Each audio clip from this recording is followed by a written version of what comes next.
didn't destroy you, He revealed you. That pain you're carrying, that's not just heartbreak.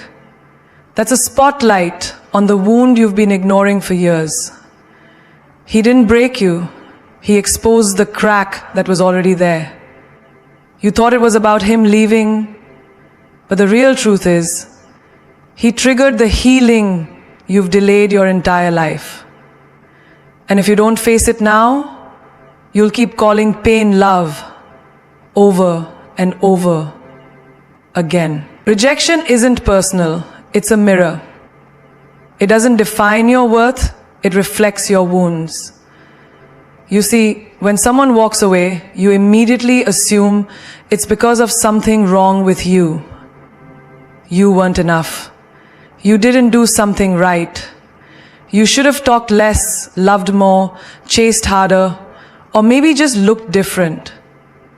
But let me challenge that thinking. What if the rejection wasn't about you, but what needed to be revealed within you? Because let's be real, people can't break what's whole.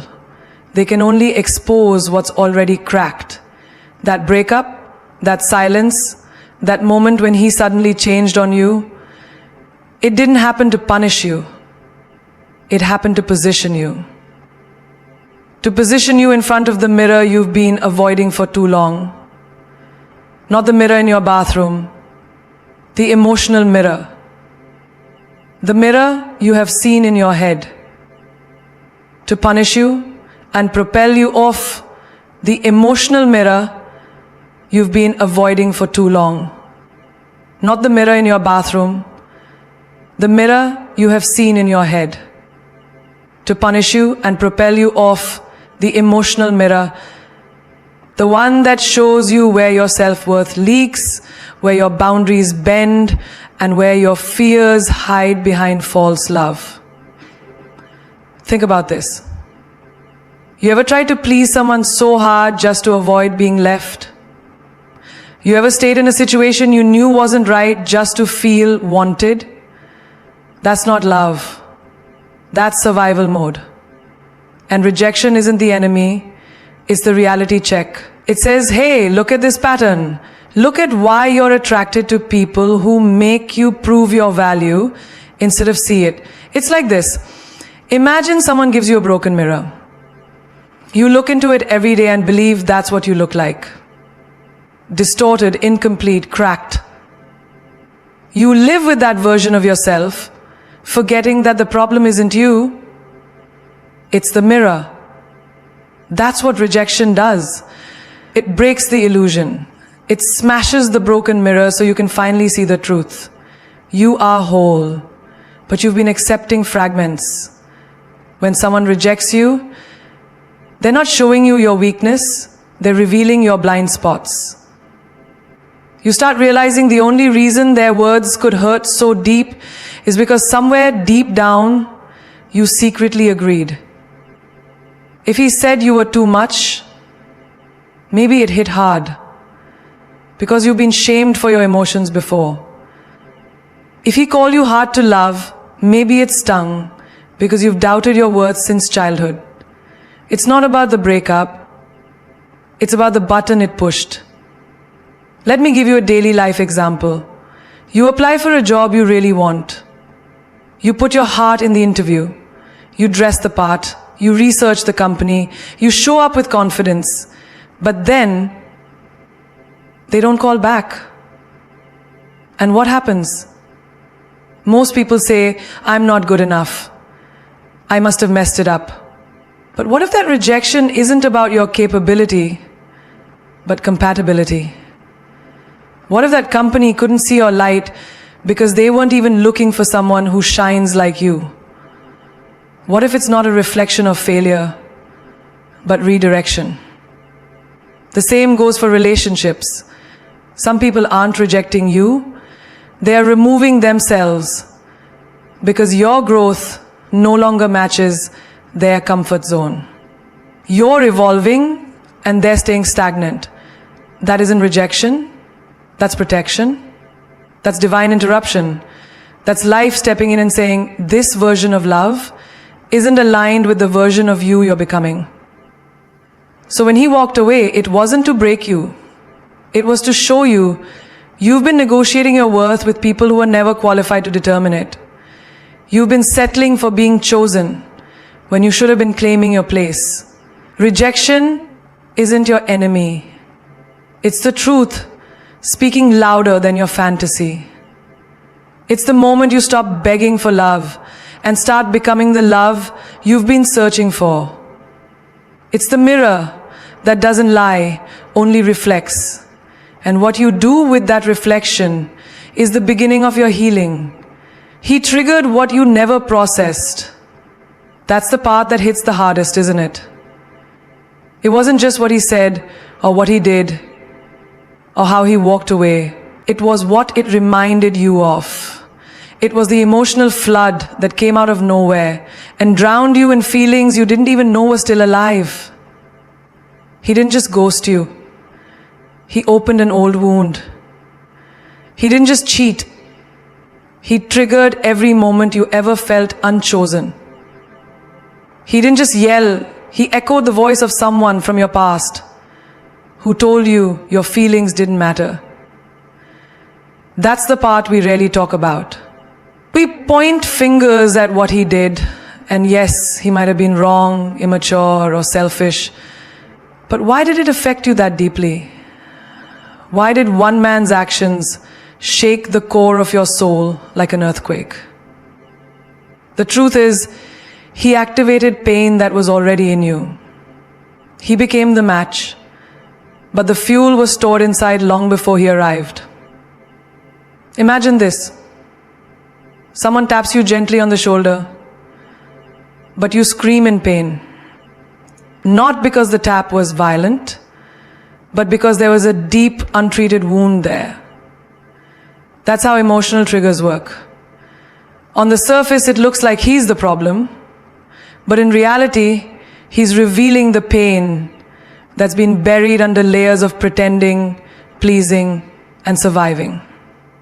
Maybe you were abandoned emotionally as a child. And when he stopped texting, it wasn't just a missed message. It was the same silence you felt when someone who should have loved you simply didn't show up. Maybe you were always made to feel like you were too much, too sensitive, too dramatic, too emotional. And when he said, "You're overreacting," he wasn't just being dismissive. He was validating the belief that your emotions are a burden. But here's the thing. He didn't plant that belief. He just uncovered it. That's the power of unhealed trauma. It doesn't vanish. It waits. It waits until the right person, the right trigger, the right moment, then it explodes. And the explosion isn't him. It's all the years you stayed silent. All the boundaries you never set. All the moments you tolerated what broke you and called it love. Let me give you a real life example. You ever meet someone who's terrified of speaking up at work? Every time their boss raises their voice, they shrink. They apologize even when they're right. And people say, "Why are you so sensitive?" But they don't realize that person grew up in a home where raising your voice meant danger, where disagreement meant rejection. So now, every small correction feels like an attack. The boss isn't the enemy. The unhealed past is. The same happens in relationships. You're not crying just because he left. You're crying because deep down you believed people always leave. You're not angry just because he lied. You're angry because you've always been lied to. And this time, you thought it would be different. You're not broken just because of him. You're broken because you were already cracked and he was just the one who stepped on the pieces. And that's where your healing begins. Not by erasing him, but by facing the parts of you he unintentionally exposed. That's why it's said, he didn't hurt you. He showed you where you still hurt. This is your moment. Not to numb it, not to chase the next distraction, but to finally look inward and ask, What have I never allowed myself to process? Because until you heal that, you'll keep mistaking triggers for truths and patterns for people. Until you process the pain, you'll continue calling trauma love and silence peace. And healing won't begin when someone new treats you right. It will begin when you stop allowing the past to speak louder than your present.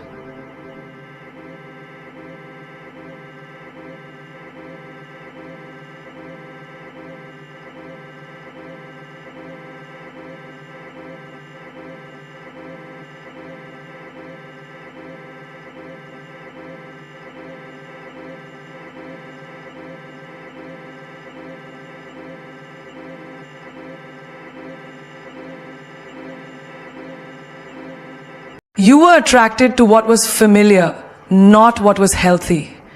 And that's a truth many people will spend their whole lives denying. But deep down, you know it. You weren't drawn to him because he was good for you. You were drawn to him because his chaos felt like home. His distance reminded you of the emotional unavailability you grew up around. His inconsistency mirrored the love you had to earn in your past. So when it came in small pieces, when it was conditional, when it came with confusion, it felt real to you. But real doesn't always mean right. We don't fall for people based on logic. We fall for them based on emotional memory, on the unspoken, unprocessed experiences that sit buried in the subconscious. It's not just about who he is. It's about who he reminds you of. That's the real trap. We think we're choosing love, but many times we're choosing patterns disguised as passion. You ever notice how the things that hurt you also make you chase harder? How the one who ignores you makes you obsessed? The one who gives you just enough, a sweet message here, a romantic gesture there, followed by silence and withdrawal, becomes the one you can't stop thinking about? Why? Because inconsistency feels like love, when love was inconsistent growing up. Let me give you a life example. Imagine a child who grows up in a home where love is earned through achievement. Every time she gets good grades or acts perfect, she receives affection. But when she's just being herself, raw, vulnerable, emotional, she's met with criticism or silence. Fast forward to adulthood. That same child, now a woman, meets a man who only praises her when she performs, when she looks good, when she plays the cool girl, when she doesn't ask for too much. And what does she do? She chases his validation like it's oxygen. Not because he's special, but because he activates her old wound. She isn't in love, she's in familiarity. And this is where the most dangerous trap lies. Familiar pain feels safer than unfamiliar peace. You meet a healthy man who calls when he says he will, who wants to understand you, who doesn't make you guess. And what do you feel? Bored, confused, disconnected. Not because he lacks something, but because you don't know what to do with safety. You've mistaken anxiety for attraction. You've confused tension with chemistry. You've associated uncertainty with love. And now, stability feels suspicious. It's not your fault. The nervous system remembers. The body keeps score. When your earliest versions of love were laced with unpredictability, your subconscious tells you, this is what love looks like. So when you meet someone toxic, it doesn't throw up red flags, it waves you in. But here's the truth. What feels safe isn't always what's healthy. And what feels boring isn't always bad. Sometimes it's peace, knocking on your door, waiting to be let in. The problem is you've been so conditioned to equate struggle with value that ease feels fake. You keep saying you want love, but what you really crave is healing. Because until you heal what's familiar, you'll keep falling for people who make you fight for what should be freely given. You'll keep confusing emotional intensity with emotional intimacy. And every heartbreak won't be about him. It will be another reflection of the war happening inside you. When you finally recognize that you were drawn to patterns, not purpose, when you stop romanticizing the pain that looks like your past, that's when you'll open space for something real, not chaotic, not performative, not built on fear of abandonment, but real, nourishing, healthy love. The kind that doesn't trigger your trauma. It teaches you trust. Stop asking why me. Ask what in me. Because the moment you change that one question, you shift from being a victim of your circumstances to being the author of your healing. Why me keeps you stuck in pain. It keeps you replaying the betrayal, the heartbreak, the confusion. It makes you believe that life, people, or even love is out to get you. But what in me opens the door to transformation. It doesn't ask for pity. It demands clarity. When he ghosted you, you probably cried out, "Why me? What did I do to deserve this?" But what if the better question is, what in me was okay with breadcrumbs and still called it love? Why me? What did I do to deserve this? But what if the better question is, what in me was okay with breadcrumbs and still called it love? When he blamed you for everything going wrong, you asked, why does he treat me like I am the problem? But what if the more powerful question is, what in me keeps tolerating blame just to avoid being alone? Asking what in me doesn't mean you caused your pain. It means you're taking ownership of what needs to be healed inside of you so you can break the pattern. Because here's the truth. Pain repeats until it teaches. You don't break cycles by hoping someone else treats you better. You break cycles by understanding what within you keeps allowing less than you deserve. Let me give you a real life example. A woman keeps finding herself in the same relationship, different faces, same wounds. Each man is emotionally unavailable. Each one starts out strong, then fades. And every time it ends, she cries, "Why do men always leave me?" But one day, someone challenges her. What in you is attracting the emotionally unavailable? That one question unlocks everything. She realizes she fears vulnerability. Deep down, she believes love will abandon her. So she subconsciously chooses partners who confirm that belief. That's not weakness. That's programming. And we all have it. Childhood taught us what love looks like, feels like, how much we're allowed to receive. If you grew up watching love equals struggle, you'll chase it where it hurts. If you watched your parents walk away instead of work through things, you'll expect everyone to leave. And without even knowing it, your why me keeps you in a loop. Same pain, different disguise. But when you ask, what in me, you reclaim your power. You realize it's not about being unlucky in love. It's about the unhealed wounds you've been carrying like a shadow. Maybe what in me needs to stop confusing silence with safety. Maybe what in me needs to learn that love doesn't have to be earned.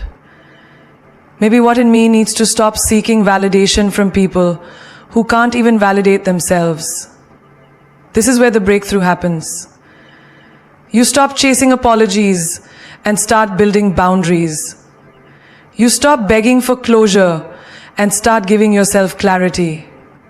You stop crying over people who left and start asking why you let them stay so long. People will always mirror back to you what you believe about yourself. If you think you're not enough, you'll attract those who treat you that way. If you believe you're hard to love, you'll tolerate people who make you feel like a burden. That's why healing isn't optional. It's survival. Because until you fix what's within you, you'll keep looking outside of you for someone to fix it. Why me is powerless. What in me is powerful. One keeps you asking, the other keeps you awakening.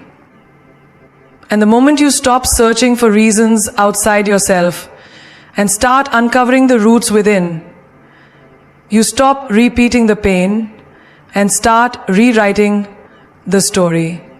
You weren't meant to be destroyed. You were meant to rise. That heartbreak didn't come to end you. That betrayal wasn't your finish line. That moment where you felt like everything was crashing down around you, it wasn't the end of your story. It was the beginning of your rebirth. You see, some things have to break down so better things can break through. The pain didn't come to punish you. It came to prepare you. Yes, it hurt. Yes, it felt unfair. Yes, you didn't see it coming. But the fire wasn't meant to consume you. It was meant to burn away what was never meant for you in the first place. You think you're buried, but really, you've been planted. And what do seeds do when they're planted? They grow. They bloom. They break the surface stronger, bolder, more rooted than ever before. That man who walked away, he didn't take your worth with him. That person who manipulated you, they didn't rob you of your light, that season of suffering. It didn't shatter your purpose. It simply revealed the strength you forgot you had. Because let's be honest, you didn't know how powerful you were until you were forced to fight battles you never asked for. You didn't know your resilience until you had to keep moving with a broken heart and a silent scream. And you didn't know your voice until you were done swallowing your pain just to keep someone else comfortable. You weren't meant to be destroyed. You were meant to rise. And not just rise quietly, rise loudly, rise unapologetically, rise knowing that your story will be someone else's survival guide. You didn't just survive that heartbreak. You outgrew it. You outgrew people who couldn't meet you in your wholeness. You outgrew the version of yourself that begged for love, that didn't nourish your soul. And sometimes it takes being torn apart to finally see who you were always meant to become. Let me give you an example that'll hit deep. Imagine a woman who spent 10 years in a relationship with someone who constantly dimmed her light.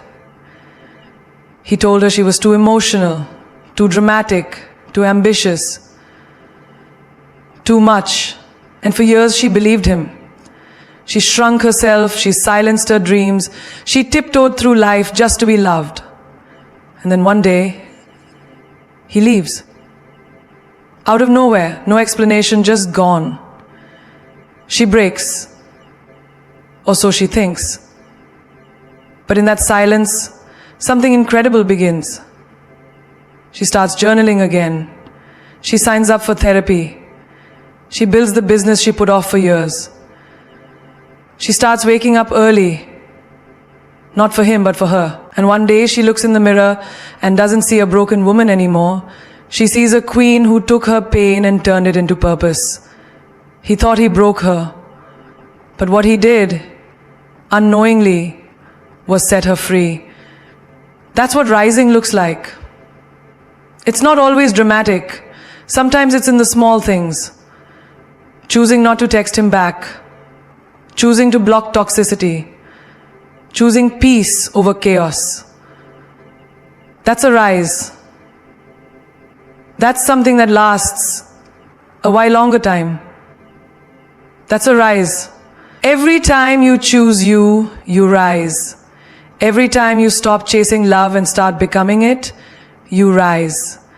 Every time you look at your scars and say, that didn't destroy me, you rise.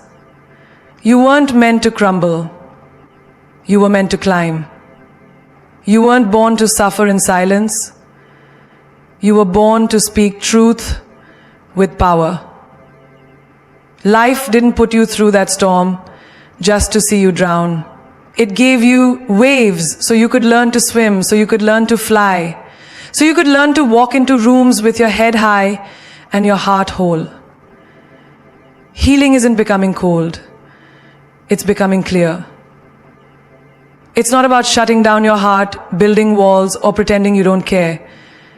It's about finally understanding who's worth your energy, who's worth your vulnerability, and who never deserved access to your soul in the first place. Coldness is a trauma response. Clarity is a healed choice. You weren't made to be numb. You were made to be wise. And wisdom doesn't stop you from loving. It teaches you how to love right. After heartbreak, most people say, I'll never let anyone in again. I'll never love again. But that's not healing. That's fear in disguise. That's the wound talking, not the warrior within you. Real healing doesn't mean you stop trusting. It means you start discerning. It means you start discerning. It means you start discerning flags for passion. You stop calling inconsistency mystery. You stop holding on to potential and start honoring reality. There's a difference between guarding your heart and closing it. Healing teaches you how to protect your peace without building prison walls around your joy. It teaches you how to say no without guilt and yes without fear. Because clarity isn't cold, it's courageous.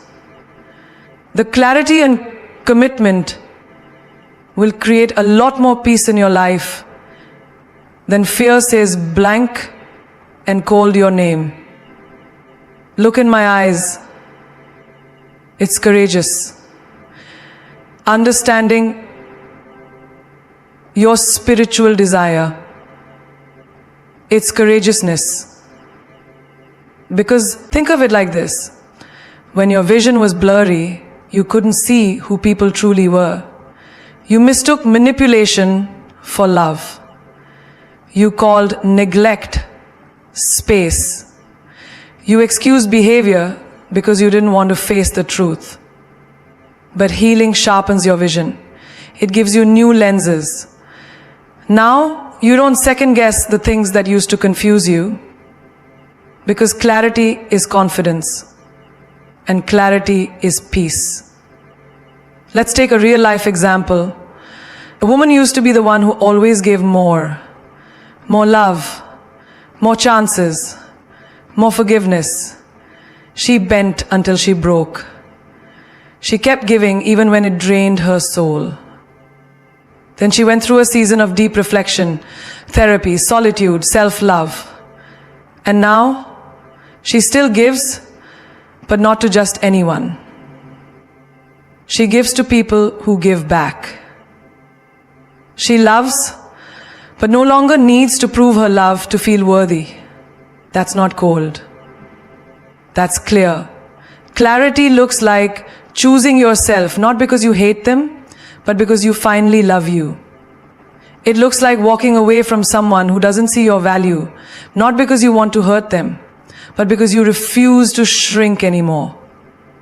It looks like not answering texts from people who ghosted you, not to be petty, but because your peace no longer has a price tag. The old you tolerated confusion, thinking that's just how love works. The healed you knows that love doesn't leave you guessing. It doesn't make you beg for effort. It doesn't silence your voice or dim your fire. Healing removes the fog so you can see clearly, not just others but yourself. You're not bitter, you're just awake. You're not heartless, you're just aware. You're not too hard to love. You've just stopped accepting half love from people who don't even love themselves. That's clarity. That's healing. And the best part?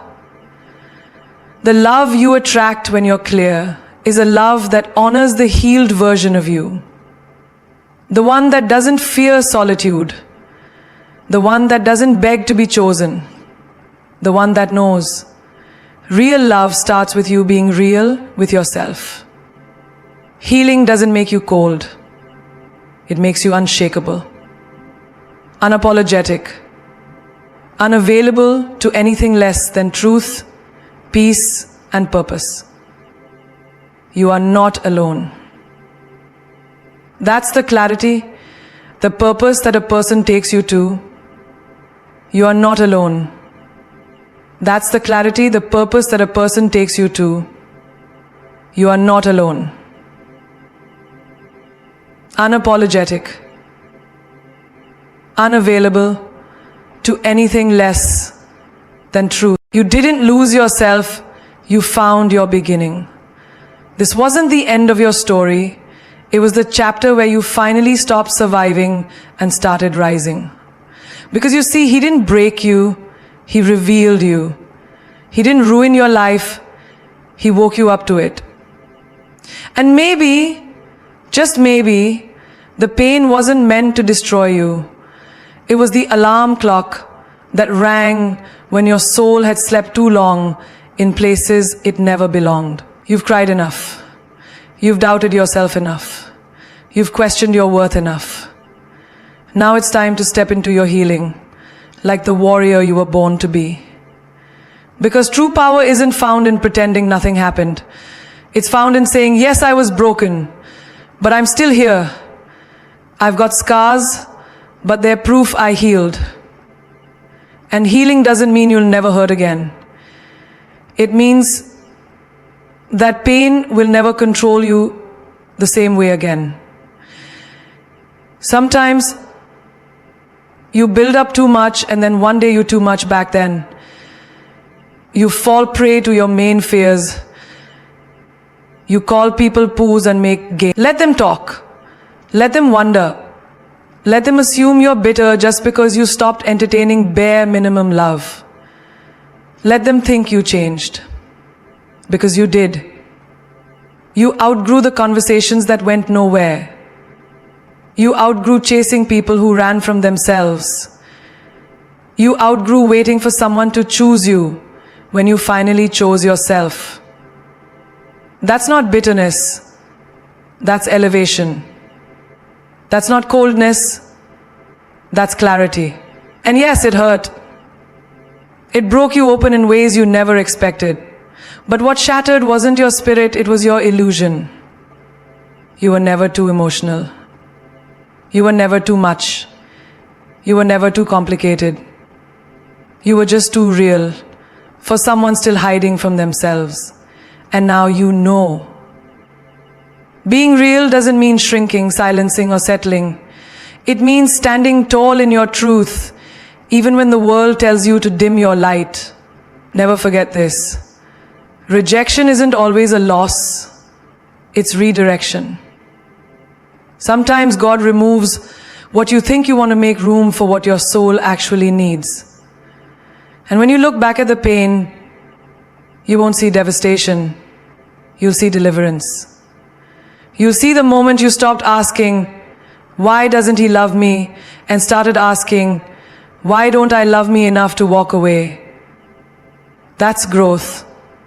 That's divine alignment. You'll see the growth in us looks different. You'll see the secret answer. You didn't find it inside. You made it go away. That's the growth. That's divine alignment. That's not being sold. That's a simple shift. You divine lives in. It's not being cut. That's healing. You were never meant to beg. You were never meant to chase. You were never meant to break yourself to fit into spaces that were too small for your soul. You were meant to rise, to heal loudly, to love intentionally, to glow unapologetically. The old you tolerated confusion because you thought that was love. The new you walks in peace because you know what love really is. It's clear, it's kind, it's consistent, and it's never earned through suffering. Don't let a broken person convince you that your heart was the problem. Don't let a temporary chapter convince you that your story is over. The woman you're becoming, she's powerful not because life was easy, but because she fought for herself when no one else did. Because she turned breakdowns into breakthroughs. Because she didn't stay bitter. She chose to be better. So when you stand in front of your future, hold your head high. You don't carry shame, you carry lessons. You don't carry fear, you carry wisdom. And when love finds you again, and it will, it'll meet the healed version of you. The one who doesn't beg, the one who doesn't settle, the one who knows, I was never too much, I was just never meant to stay small. As Maya Angelou once said, you may encounter many defeats, but you must not be defeated. And remember the words of Steve Maraboli, the truth is, unless you let go, unless you forgive yourself, unless you forgive the situation, unless you realize the situation is over, you cannot move forward. You didn't come this far just to feel pain. You came this far to transform from it. Rise like you were born to, heal like your life depends on it, and love yourself like you've never been hurt. Because that's the real comeback.